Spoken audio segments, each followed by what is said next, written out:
Hollywood has been propagandized.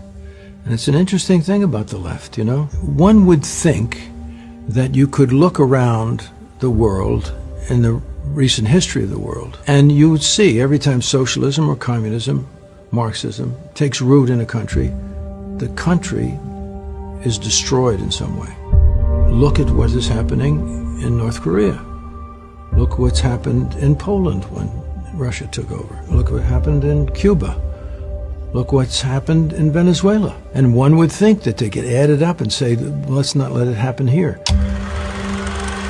All these wonderful heroes of mine when I was a kid, all of the great stars of that time, Clark Gable and Tyrone Power and Jimmy Stewart, all these guys were in the service. And they did dangerous jobs too. But they all served, and they were all very patriotic people. And then it came to the 60s. And it seemed to fall apart in the 60s. That time is when this kind of leftism struck, and this anti-American feeling was inserted into our society using the Vietnam War. Well, I had a big hit at the end of the 60s, and so I became part of this group of people, these young lions that were coming forth, you see, that were all negative about our country, speaking out about the war. The end of the war was marked by the murder of 2.5 million people in Laos, Cambodia, and Vietnam. And the left, the people who were out there at the sides of them, just walked away and took this moment as a victory.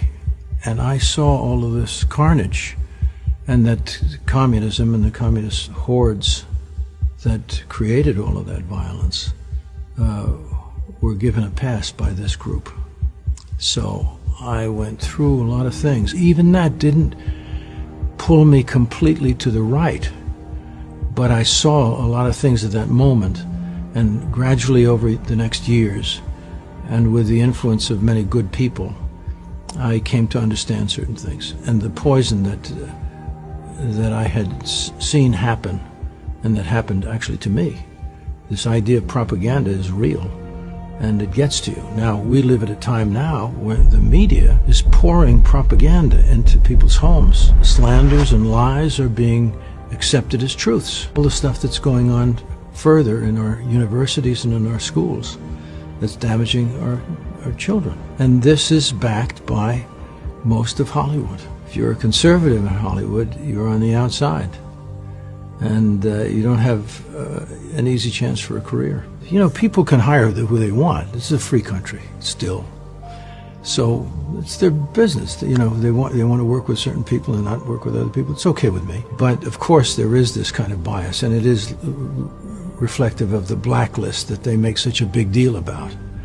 It's just as clear a bias as that time. You know, when Lenin came to office, in the first 4 years of his reign as the head of the Soviet Union, 4 million people were starved to death. 10 years later, under Stalin, another 6 million at least were starved to death. They don't know how to govern. They're just no good. You look at what's happening with Joe Biden today.